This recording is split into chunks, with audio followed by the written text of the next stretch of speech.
Hello everyone, Cody here. I figured I'd come on here and show off my Sinister Cinema $98 special sale haul. But I wanted to address something up front first and foremost. There was a video that I had made for my YouTube channel. Actually, I had originally done it as a Facebook Live here. But I later uploaded it to both of my YouTube channels, and it was a video discussing Sinister Cinema along with Alpha Video and Grapevine Video. Now, I was contacted by a gentleman who, had some questions about ordering from Grapevine Video, and he had read that there's been a lot of complaints leveled towards Grapevine Video recently because of non-fulfillment of orders and stuff. And so I want to, put my 2 cents in here and say that, Grapevine Video has been around for a long time. And, Jack and Jason Hardy both ran the company. I think now, if I'm getting these details wrong, please correct me, but I think Jack retired from the business, and his brother Jason, from what I've gathered, has very little interest in continuing the business on. And so as far as Grapevine Video is concerned, I would hold off from ordering from them until there's some sort of clarification or word from Jason Hardy over at Grapevine Video, because them not fulfilling orders and them not being, 100% transparent with their customers is kind of a bad way of doing business. At least in my opinion. Other opinions could vary on that, but, I think being honest and transparent with your consumer base and those who have been especially those who have been loyal customers to you over the years, and being like, hey, this is it. Grab what you can now because we're packing her in. I think, issuing a message like that even would, be better than saying nothing. But then again, I'm not a businessman, so what the hell do I know? So anyway, let's get on to happier things and discuss this $98 special haul that I got from Sinister Cinema. So what the $98 special sale is essentially this. You can go on Sinister Cinema's website and choose any 12 titles you want. And basically what Greg Luce, who's the founder and the guy who runs Sinister Cinema, what he'll do is even though the price may look different in your final invoice, just ignore the invoice, because he won't charge your card until he makes up the difference on his end. And so it's completely like postpaid. You're only let me just look at my invoice here. I'm not going to dox myself or anything, but the total amount that I paid, because there was, at least for me here in Connecticut, there's sales tax. So the total amount that I paid was only $99 for all 12 of these titles. Yeah.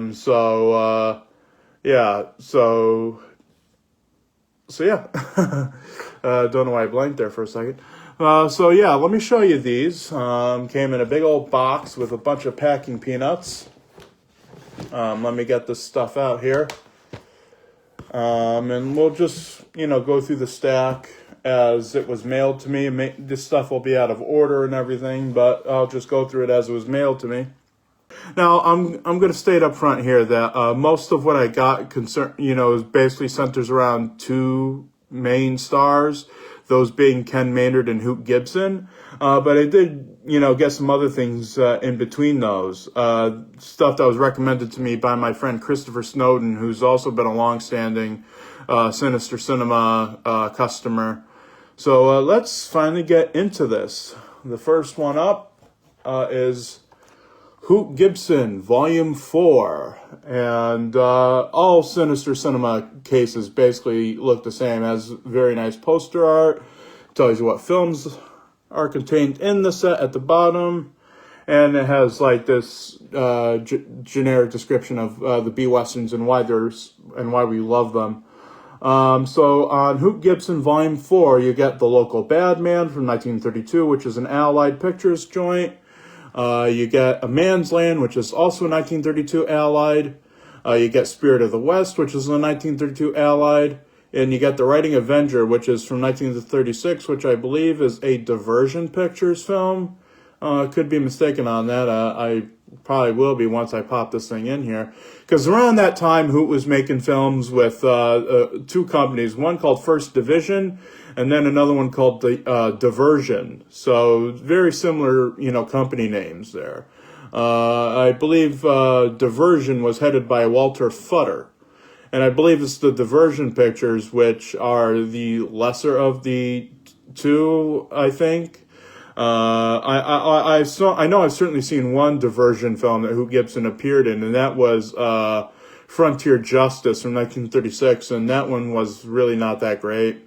I reviewed it on my blog, Blazing Justice, so if you guys go and check out my blog, certainly check out my review of Frontier Justice. Even though I love Hoot Gibson, and he's probably one of my favorite cowboy stars of all time, that film had very little of what made Hoot beloved. It's for those of you who are really in the know with this stuff, Frontier Justice to me is basically Hoot Gibson smoking guns. It's not as egregious as that film, but it's not one of his finest hours, I'll just say that. Yeah, that's Hoot Gibson Volume 4, The Local Bad Man, 1932, A Man's Land, 1932, Spirit of the West, 1932, and The Writing Avenger, 1936. Next up, which was packed in the box, is Ken Maynard, Volume 1. And, again, beautiful poster art that you get with these. The films contained in this set are Arizona Terror from 1931, which is a Tiffany film. Between Fighting Men, which is from 1932, which is a worldwide picture. In Old Santa Fe, which is a 1934 mascot film, and that's the film that's highlighted on the cover here. And yes, you do see that right. It does have, I think, the first film appearance of a very young Gene Autry, and Smiley Burnett is also in the film with him. Even if you're not the biggest Ken Maynard fan in the world, I think in Old Santa Fe is worth viewing just to see, the first film appearance of Mr. Gene Autry and Mr. Smiley Burnett. I wonder how Ken felt about, Gene Autry being labeled as the world's greatest cowboy singer, when in fact Ken Maynard, started his career out in the sound era, at least, as a cowboy singer. So that's interesting that they're billing him as that. But yeah, that's Volume 4. Oh, and the last film on here is a Grand National picture called Boots of Destiny from 1937. So yeah, you got Arizona Terror, 1931 Tiffany, Between Fighting Men, 1932 Worldwide, in Old Santa Fe, 1934 Mascot, and Boots of Destiny, 1937 Grand National. And Arizona Terror is actually kind of an interesting one that I've been wanting to check out because it has Lena Basket in it. And Lena Basket was a rather interesting character in film history. She's actually in the first Hoot Gibson Western I ever saw, which was 1931's The Hard Hombre, which is a film that's actually contained in one of these sets here that I bought. And she was interesting because she was at one time Mrs. Jack Warner of Warner Brothers. And very sad story if you read her story. Like the Warner family, they completely cast her aside, disillusioned her children from her. Very just terrible story. And I think after her acting career, she actually went into breeding dog show winners. So that at least Lena. That's the interesting thing about a lot of these B-Western stars and starlets is that they had a second career after leaving Hollywood. Like Lena Basket, she went from, being an actress to breeding dogs for dog shows, like prize-winning dogs and stuff. So yeah, there's that. So there's Ken Maynard, Volume 1. And truth be told, the first Sinister Cinema purchase that I bought was this volume of Ken Maynard. So this is Ken Maynard Volume 2. So that's why it's not in my regular haul, is because I already had this from years ago. And on this set, you have Fighting Through, 1930 Tiffany, The Pocatello Kid, 1931 Tiffany, Come On Tarzan, 1932, which is a worldwide, which is actually from 35 millimeter, and Phantom Rancher from 1940, which I believe is a Colony Pictures joint, that he made for Max and Arthur Alexander. But anyway, moving on. Then you get Ken Maynard Volume 3. Now, this is probably going to be my favorite volume of all these because of the film selections on it. This has, on this set, this has $50,000 Reward from 1924, which is from the Davis Distributing Division, which is actually Ken Maynard's very first Western that he ever made. It's a silent film, so there's title cards and whatever. But it's really a great film from cover to cover, from end to end. It's a great, action-packed motion picture. Like, that's a movie I could pop on, like, any day of the week and watch. I love $50,000 Reward. There are some moments in that film featuring a little girl character who, sort of bullies a African-American child, which aren't too much fun. But other than that, it's a really nice, wonderful, action-packed motion picture. Probably my favorite part of that film, is when Ken Maynard and this other villain are fighting in an elevator lift, and then the elevator lift actually, goes up, and you actually follow that lift in real time. Like Burt Longenegger was the photographer of that, and he actually, is in the lift with Ken Maynard and this other guy. And he's basically shooting what he sees outside the lift. So we're really traveling up that lift with him. And we get, like, the depth of it and just how high up we are. So it's really thrilling. It's quite great thrilling.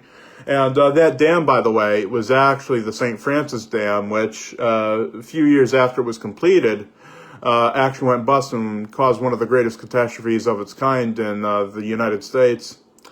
So yeah, that's $50,000 Reward. The next film is Range Law from 1931, which is a Tiffany film, and Greg Luce went to the extent to note that it has the great Charlie King in it. And Charlie King was one of these guys, man, who, he was like a perennial B-Western villain. Like, you'd see him in one B-Western, with one star, and then, the next weekend you'd go and see it. Like for example, he'd be terrorizing Ken Maynard in one film, and then the next film you go and see he's terrorizing Buster Crabbe or the Three Musketeers or any of those guys.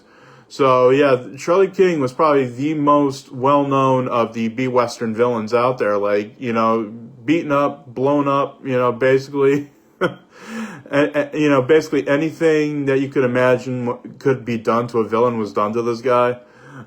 So yeah, he definitely got around to the various studios, and he was a great little hand, as they say in the wrestling business. He was a great little hand. Once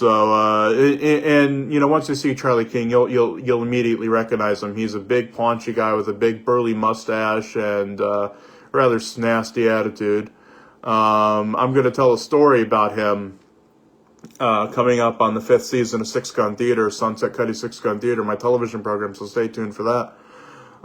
So yeah, $50,000 Reward from 1924, Range Law, 1931, which is a Tiffany, Whistling Dan from 1932, which is labeled here a worldwide, but I could have sworn that was a Tiffany Pictures, considering that it was reissued by Amity Pictures, which I believe, primarily reissued all the Tiffany's.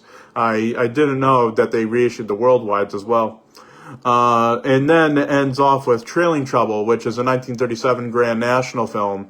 And the thing that makes Trailing Trouble worth watching is not only is it a remake of probably my favorite Hoot Gibson film, which is 1931's The Hard Hombre, but it also has some very rare footage of Ken Maynard singing on film from that late period. He pretty much stopped singing in his movies by like 1934, 35, so it's kind of rare, after that point to see him sing on film. So it's kind of a rare treat, and I highlighted that. in the last season of Six Gun Theater, where it was the first episode of season 4. So yeah, that's Ken Maynard Volume 3. Probably going to be my favorite volume of all of these, and I can't wait to sink my teeth into them. Next up, we have Ken Maynard Volume 5. And this has the very wonderful Fargo Express on it. This also has the Sunset Trail from 1932, the very, very good Tombstone Canyon from 1932. And I believe that this is that the presentation of Tombstone Canyon on this set is actually a combination of 35 millimeter elements and 16 millimeter elements that combine to make probably the longest version of that film commercially available. So I can't wait to sink my teeth into that and see how it compares to other versions of Tombstone Canyon that I viewed in the past. Hopefully it has that wonderful Worldwide Pictures logo at the beginning with the beautiful woman holding the 2 globes in her arms. That's such a great logo. Then we have, of course, Fargo Express from 1933 and Whirlwind Horseman from 1938, which I believe is a Grand National. So yeah, that's Ken Maynard Volume 5. Then we got Ken Maynard Volume 6, with a nice poster there for the film Dynamite Ranch. And this has Alias the Bad Man, 1931 Tiffany. Let me just get the picture quality up, there. Alias the Bad Man from 1931, which is a Tiffany. Dynamite Ranch, 1932, which is a worldwide. Drum Taps from 1933, which is a worldwide, and it ends with Honor of the Range, which is one of his great Universal films that he made in between 1933 and 34, and the only one of which is public domain. And the thing with Drum Taps, which is interesting, is I think it has like a real life like Boy Scout troop in it, and among the Boy Scouts is actor Junior Coghlan, who was a well-known child actor at the time and would later go on to portray Captain Marvel in the Adventures of Captain Marvel serial that was made, I believe, by Republic in the late 30s, early 40s. And it also is a very, very rare opportunity for you to see both Ken and his brother Kermit interact. Kermit Maynard, of course, being a Western actor within his own right, having made a handful of films for Maurice Kahn's Ambassador Pictures. Usually as a Mountie, but there were some other more typical B-Westerns made at around that time as well. I showed a Kermit Maynard film on Sunset Cuddy Six Gun Theater, which was Red Blood of Courage, which is the one he made with Ann Sheridan when she was on loan from Paramount. So, yeah. There's Ken Maynard Volume 6. And here we got Ken Maynard Volume 7. And this is not the last volume that I have. This is the last volume that Sinister Cinema has released of the Ken Maynard films. And this is the highlighted film of this is Hellfire Austin, which is a fantastic, early 30s, Tiffany Ken Maynard film. It has a lot of great trick riding, a lot of great horseback riding, and there's a highlighted sequence within that film where Ken Maynard actually rides his horse Tarzan out of a hotel building. So it's quite a fun, thrilling film in that regard. But this also has The Demon Rider, 1925, Davis, which is a silent film, which is actually a film that I have not seen. So I'm looking forward to sinking my teeth into that. Then, of course, as I stated before, it has Hellfire Austin, which was a Tiffany film. Then it has Six Shootin' Sheriff, which is a 1938 Grand National, and Flaming Lead, which I believe is a 1940 Colony Pictures film. So you get two very early Ken Maynards and two very late Ken Maynards on this collection. So, yeah, I'm so happy that I wound up, taking the plunge with these. And you know what? I'll just get the final Ken Maynard volume that I have out of the way. And it's this one, which is Ken Maynard Volume 4. The highlighted film for this is Texas Gunfighter, but the films on this set are Branded Men, 1931 Tiffany, Texas Gunfighter, 1932 Tiffany, one of my personal favorites, Phantom Thunderbolt from 1933, and The Lone Avenger from 1933, which is the last two of those films, I believe, are both worldwides. And I love Phantom Thunderbolt because it's more of a light-hearted Western than Ken Maynard usually made. It's not a comedy by any stretch of the imagination, but it's far more light-hearted. Basically, in that film, Ken plays is basically a guy that, masquerades as an outlaw just for people to leave him alone, so that he can just go about his business. And in that film, he basically, takes over as sheriff because I guess they're wanting to build a railroad through the town, and there are these bandits who are not wanting that to happen. And so Ken Maynard is, hired on as as like an interim sheriff, to make sure, hey, that this job gets done. And so one of the best parts of that film is when he is hired on as the sheriff, and he basically, there's this cute waitress at this nearby diner across the street from the bank, and so Ken's like, you know what? I'll become sheriff on one condition, that I get 3 kisses from that waitress over there in 3 installments. 1 now, 1 whenever I feel like, and 1 when the job's done. So I love that. Ken Maynard was so awesome. So awesome. I love him. Love him. And now we move on to another great star of the B-Westerns, which is the legendary, the great Mr. Hoot Gibson. So here's Volume 1 of Hoot Gibson, highlighting the gay buckaroo, which is a film he made for M.H. Hoffman's Allied Pictures. And the films on this set are worldwide. The films on this set are Wild Horse, 1931, Allied, The Gay Buckaroo, 1932, Allied, Boiling Point, 1932, Allied, and The Cowboy Counselor, 1932, Allied. And Wild Horse and Cowboy Counselor, I believe, derive both from 35mm elements. And the version of Wild Horse on here is interesting because it contains most Step and Fetch-Its footage, which is usually cut when you see it on television and whatever, but it's kept intact here. That is a film that Hoot Gibson himself loved. He loved the production of Wild Horse, and I think the reason for it, well, it's not the greatest film I think he ever appeared in. I think that that claim goes to Hard Hombre, if I'm being honest, as far as his sound films go.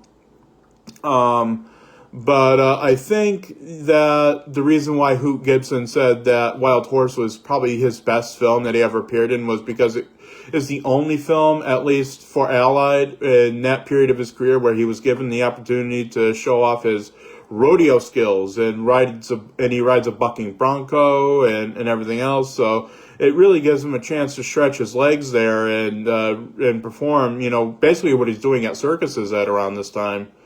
So yeah, Wild Horse, 1931, The Gay Buckaroo, 1932, Boiling Point, 1932, and The Cowboy Counselor from 1932, which I think, Cowboy Counselor was another great one that I reviewed early on, back when I was only reviewing these things for my Facebook friends.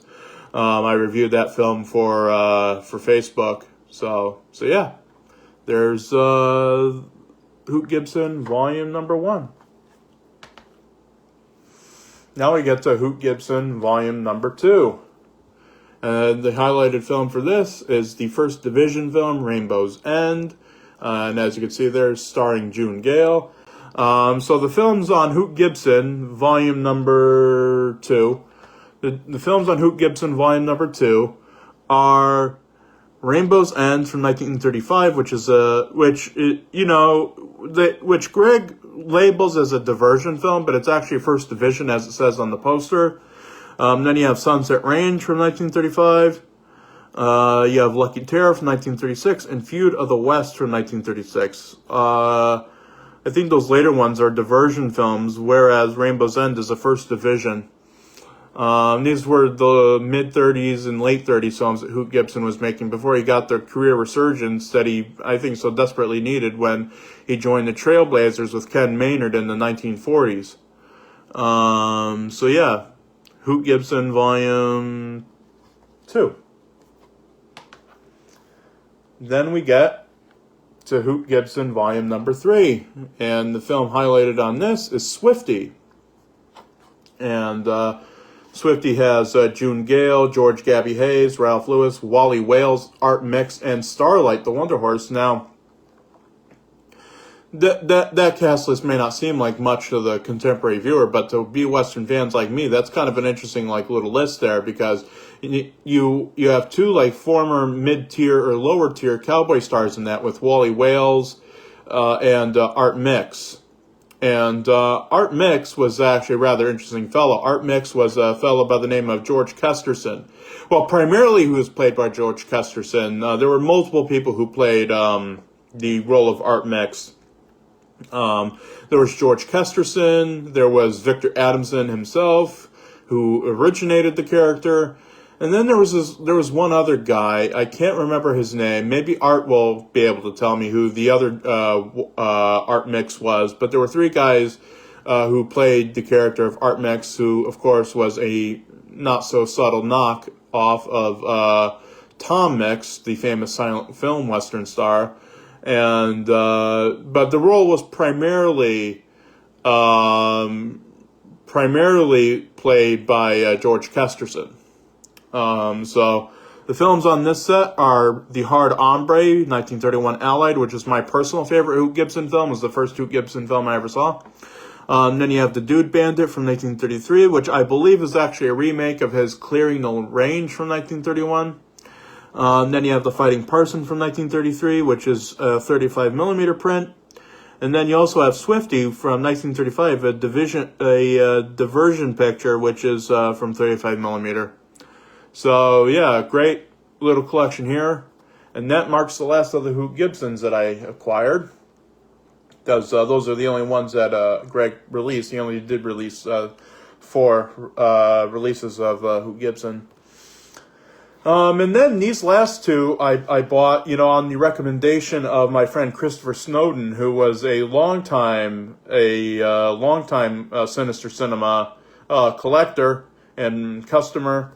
So the first one that I'll show, this is the more obvious selection, which is his collection of John Wayne films. Now, the John Wayne films you're going to get on here are not like McClintock, not The Searchers or Rio Bravo or anything. The John Wayne films you're going to get on this set are his B-Westerns that he made for Monogram Pictures under their Lone Star banner back in the early 30s.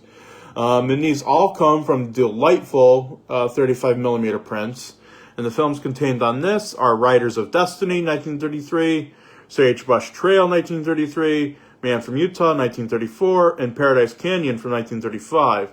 These are all from 35mm prints, guys. So if you are to get anything from Sinister Cinema, pardon me, and you are a fan of John Wayne, this is highly, highly recommended.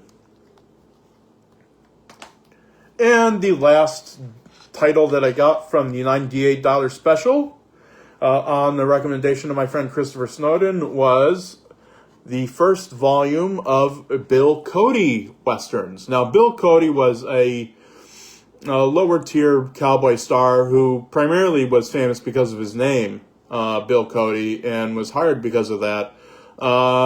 He wasn't the most charismatic cowboy star in the world, but he was pretty good at what he was. And so the films contained in this set are The Montana Kid from 1931, The Ghost City, 1932, Frontier Days, 1934, and Six Gun Justice from 1935. And I bought this set primarily on Chris's recommendation of the film Frontier Days from 1934, I believe. And looking forward to seeing that. And I believe that's also from 35mm. So yeah, that was essentially my my $98 special haul. And let's take a gander at all of them. Right here, let me just make sure that I don't have any of them in here. Nope. So these are all of them. These are all 12 of the titles that I got from Sinister Cinema for $98. Not a bad little haul, you guys. I mean, you're getting at least on these sets, you're getting four movies a pop. On each of these. So just do the math on that. 4 times 12 times 98 or whatever. I'm not a mathematician. You go do the math. It's up to you now. So yeah, I am so happy to have these, and I may or may not participate in the $98 special sale again prior to its ending on August 25th. Thank you all for watching, and hope you have a great night. Peace.